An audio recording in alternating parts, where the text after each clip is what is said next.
सोहिणी सही पर समझरी कोन। वताए फ़कीर कहीं मुसाफ़िरी तां मोटी रहियो हो, पंधु तमामु घणो हो। सो अलाह खे सवाल कयाईं त मौला का सवारी ॾियार त पंधु खां जान छुटे ऐं झटि पहुचां। इहो ख़्यालु करे अकबरो थियो त हिकु सिपाही बीठो हो जंहिंजे घोड़ी ताज़ी वियाही हुई।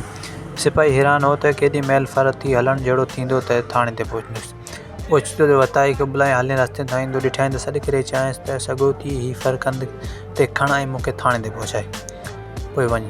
वताए फ़कीर आउं ग़रीब मुसाफ़िर आहियां पर वञिणो अथमि, मूंखे छॾ। पर सिपाही हिकु ॿिए चबो ख़ुशी कढियसि ऐं ज़ोरी फुर खड़ी कनि ते रखियाईंसि। फ़कीर लाचार थी खणी उथी हलियो वियो। घोड़ी जे फर खे वार ते निमाणियूं अखियूं खणी चयाईं त ए मौला, सुणाई सही पर सम्झई कोन। मूं चयो त मूं कई वेट ते सवारी कर, पर तूं वरी माॻे मुंहिंजे मथां वेट चढ़ाई छॾियो।